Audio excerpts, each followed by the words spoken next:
Sundance is here for us virtual attendees, so I will talk a little bit about the movies that I saw that I enjoyed. A lot of the best user-regarded films were available virtually. Was not able to catch Omaha, unfortunately, which is, I think, the one I was really missing out on. I got some other notable ones. I'll go through the ones that I enjoyed. I'll leave out the ones that I didn't enjoy so much. Started out with Predators. This is a documentary talking about some of the cultural impact, some of the legacy, some of the moral complications, implications, whatever, of To Catch a Predator. Like this one quite a bit. I think it does a good job as a documentary, not just talking about the subject matter, not simply documenting it, but also kind of using it to explore something else, sort of in the vein of self-reflection, asking what it takes to get closure, asking what it is people, want out of a show like that. And I think some of the visual choices really play in nicely to the sort of self-examination that the movie does. It's very clean. It is well presented. I think there's one specific interview subject who is, I don't know, kind of weirdly placed to me, even though he has his points. Some of the editing is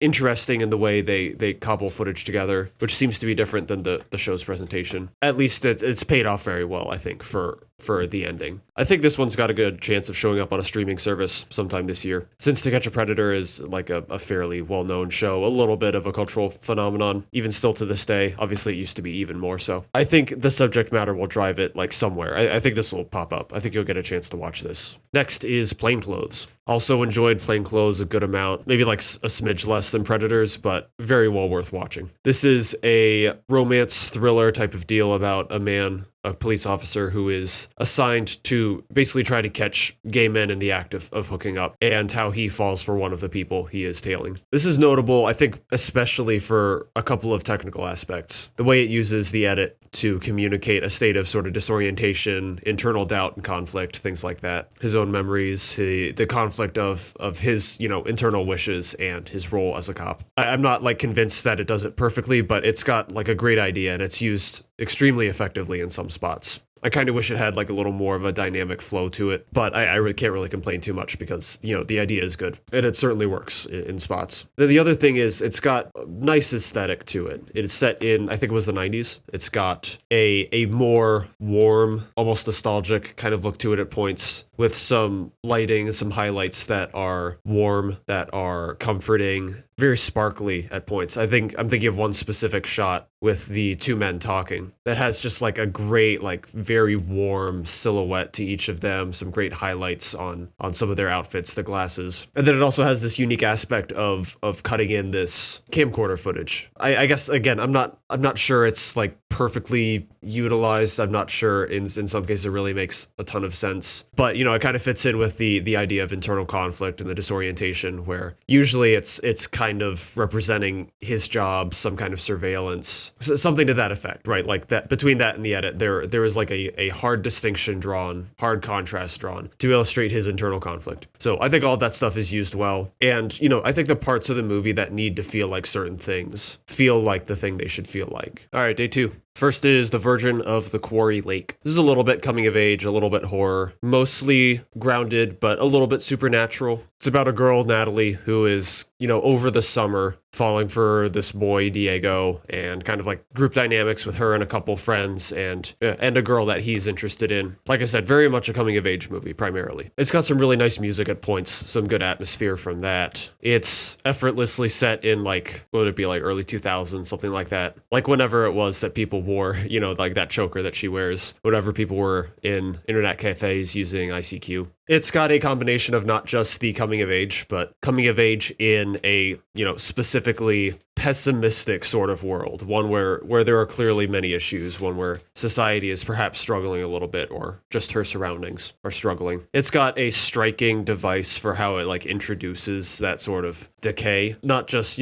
symbolically, but also visually. And the audio, I think, is nicely associated with it. It's just this festering thing that just sits there, just like a festering wound in this neighborhood. It's simple, but it's nice. The sound is used nice in a lot of places. I think there's just a good sound floor to a lot of scenes that feels like there's just always a little element of chaos, unpredictability. There's just something going on in every scene that puts you a little bit on edge. Yeah, it's just a good combination of elements for a coming of age story that I think is a little bit unique. And it's just well executed. It's polished. The kids do a good job. I believe their performances, I mean, the three girls are sort of like the main or the characters with the most screen time. I didn't describe a lot of horror, but I think when the horror scenes are there, they do hit pretty well. There's one really nice one, I think, where Natalie gets especially angry towards the end, talking to the grandma and her boyfriend or whatever. Love that scene. Good moments, good coming of age story. Good combination of everything. I like this one a lot. Hopefully it'll end up on Shudder or something. Next is Mad Bills to Pay. This is a story about Rico, again, set in the summer. He is, kind of just making ends meet, doing his job, kind of loafing around, but enjoying the summer. Gets a girl pregnant, has to deal with all that stuff. A kind of understated style, but a striking one. Camera is very static. It's basically locked down for entire scenes, and people just kind of move around within it. Very observational, very natural sort of performances. The editing is a little interesting. It feels like it is not afraid to kind of like smash cut to the next thing, which is interesting. I think there are more movies I've watched where they feel like they need to give scenes room to breathe rather than thinking that the movie could have been okay cutting off, mid-scene. It seems striking. But I think it works here. It kind of gives me the feeling that when it cuts semi-abruptly onto the next thing, it's just saying like, even if this was a fairly dynamic moment, life goes on. It's just part of life. That's not like every scene. I'm talking like scene-to-scene transitions here. That's not like every scene, but it definitely happens. It's striking to me, and I think it's used well. It kind of like compresses everything down a little bit, makes everything a life event of the same magnitude. Although there are a couple scenes that they linger on, and those are used well. There's this, so I said the camera is really static. There is one specific scene where it kind of breaks both those shooting and editing rules, where the camera is actually knocked off axis a little bit by like a piece of clothing being thrown at it, and the scene lingers a little bit longer. And because that scene feels like it has extra room, and it has just like something a little different, even if it seems so small without the context of the film, very effective. My one main gripe is like the Rico is kind of really hard to root for at times. He's a real dick. The movie has to balance that, like his character flaws, with the kind of inherent sympathy of him being a 19-year-old trying to figure everything out, what he wants to do, how to approach things, and the disadvantages of being in a lower income bracket with fewer educational opportunities, things like that. So it has to balance some humanity with the facts of the character. I don't think it does a fantastic job of it, but like it's impossible not to have some sympathy for him, I think, even if he is extremely frustrating at points. Next, we have 2,000 Meters to Andriivka. This is another documentary from the same crew, the same director that did 20 Days in Mariupol. This time, similar idea following Ukraine in the war. This time following Ukraine forces as they attempt to advance 2,000 meters to take back Andriivka. It's important to have this kind of footage as a historical record. It's important to not forget about global conflicts, as easy as it is, of course. There is a line that one of the soldiers says towards the end that worrying basically that as the war goes on longer, people will forget and they'll still be stuck there fighting, somewhat fruitlessly, perhaps. So something like this is good, not just for a record, not just for education, but also to keep Ukraine alive in people's heads, basically. Having stuff like this is important. And the impact is visceral. It has, you see at least one person die, on camera. It's not horrific in the blood and guts sort of sense, but it is existentially heavy. Surely it's not the same as being there in person, of course, but there is something just almost numbingly impactful about witnessing some of the things on the film. Like the fact is, war is hell, and it's impossible to appreciate from here. This film gives us pretty much the best appreciation that we could possibly have for it, and the best reminder of it that we can get. I was not the hugest fan of 20 Days in Mariupol because of some of the ways it was put together. Similar story here. I guess it feels a little less film, maybe a little more news story, which makes sense, of course. He's with the Associated Press. But as a film, I think it has a couple of awkwardnesses. Sometimes the way the narration is used feels a little iffy. I don't know what they have to work with in terms of footage. Maybe you have to stitch stuff together. I get that, but the end effect is that sometimes the narration feels a little bit superfluous or a little bit awkward when we could just be seeing the events. And similar with the score. The score is not ill-fitting in tone. It is somber. It does provide some filling. But again, I would imagine not having seen a version without the score, that it would often be more impactful to just have the events and not have the extra stuff on top. Next is Sorry Baby. I like this. I liked it probably a little less than a lot of the consensus, perhaps. It seemed to be one of the more popular movies from the festival. And I certainly appreciate a lot of things about it. It's a directorial debut, and I do think it feels like one, but a directorial debut that makes me excited for future work. This is about a woman named Agnes. Something bad happened to her, and this movie is about that event, the way it has affected her life, and the way she attempts to move on and continue life afterwards. I think this is a movie that has a quality of awkwardness that it likes to play around with. And this is, to me, where some of the first directorial qualities come into it. Because it has a good idea of what to go for. It has, I think, a good amount of enticing execution. I think it just doesn't quite have the like perfectly steady hand for when to, or for how to like make the tone fit into the movie organically, because this is a pretty like even-handed movie. It's pretty straightforward. It's about a pretty like normal quote unquote woman. You know, it's presented pretty ordinarily. People talk frankly in a lot of spots. The woman has a quality of awkwardness to her character in a, you know, sort of quirky, relatable, young adult sort of way. But there are parts of the movie where it just feels like it was written to be a certain way. And there are other parts where it feels like the parts are that way in and of themselves. I know it's kind of like a weird distinction to try to describe, but I think that's the best way I can do it. Like in parts, it feels like you can see the intent and not the result. In parts, you can absolutely see the intent and it works great. So in my head, a movie like this with like a little bit more experience about, you know, how it winds up working in the end product is probably like a great movie. To me, this one isn't quite there yet, but I can still appreciate some of the humor, the ideas behind the film, the frankness, and, you know, just the general, just competence. So it's an enjoyable movie to watch. I think this will, I don't know who will buy it yet. No one's bought it. Someone will, and it'll get a theater run at some point, and I hope people get a chance to watch it because this movie just deserves eyes on it, and I think it'll get some. Next, The Things You Kill.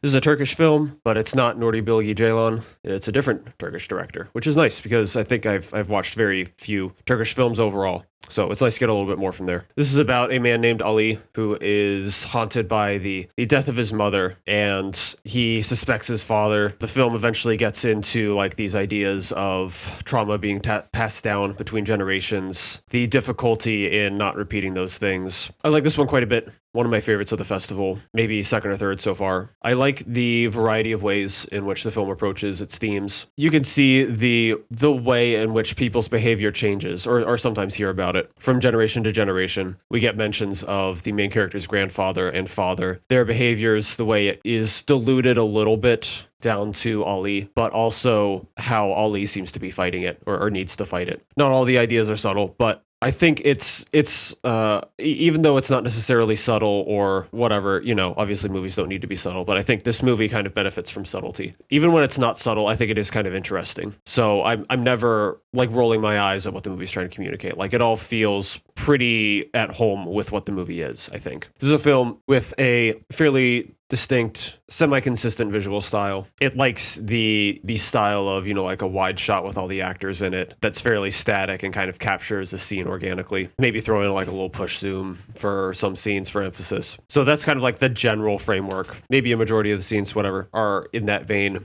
It mixes up a little bit, but it still has like that core of like most scenes are pretty observational. And I think when it uses things that are not the standard, they're often for some pretty good emphasis. Sometimes I'm not exactly sure why it switches up the formula, but it's not like a huge deal. I think it has like a good visual identity generally, and then it has like some good punches. So I like this one. It's fascinating to follow along with. I think this... Well, I hope this gets picked up. There was another reviewer who said it feels like a movie, sort of movie. So I agree with that. Hopefully someone gets to pick it up so people can watch it. And then the last one will be Andre is an Idiot. This is a film about a man named Andre who does not get a colonoscopy at the prescribed age, and upon getting a colonoscopy later, finds out he has cancer, which could have been caught with an earlier colonoscopy. This is a film primarily about facing mortality, about how to die well, more or less, or at least this particular man's version of dying well. And the film generally focuses on the fact that one can have, this character growth, this sort of progression still, that one can still be a better person and improve even in the face of impending doom. It is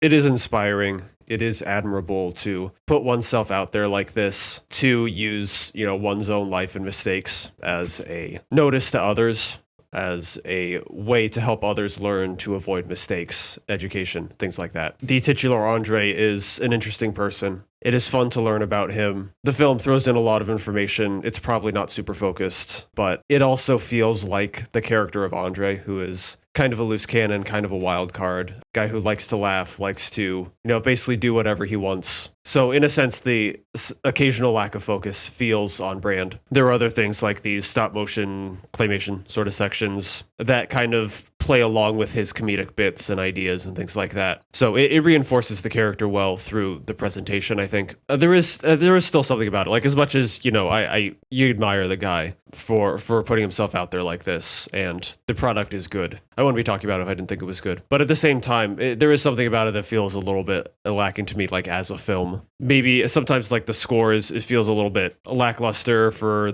the type of movie. Sometimes I guess maybe the humor of Andre is a little bit of a miss for me, so I'm not having perhaps like as good of a time as he is sometimes, despite having cancer. The movie has often an anamorphic sort of look to it, which is kind of surprising. I'm not really sure it helps, though I'm not necessarily opposed to it. I guess it could have a sort of, warmthness and isolation of the foreground and stuff like that sometimes, but it's to me, it strikes me as like a little bit odd to film it that way. But again, not a huge problem. None of these things are huge problems. They're just reasons I feel a little bit distant from it, despite having an appreciation for what Andre hoped to accomplish, what the filmmakers were hoping to accomplish, and what the film did accomplish. I think it is largely effective, but not perfectly effective in what it's going for. Oh, I didn't mention, but Andre is apparently bought by A24, produced by A24 already, so there's a good chance you'll hear about that at some point. Most A24 movies get at least some kind of limited release. Some of these you should hear from later in the year. I didn't absolutely love any of these movies. I don't think any of them will be in my top 10 at the end of the year. Still worth watching them. A lot of stuff I liked, and new filmmakers I hope to hear from more in the future.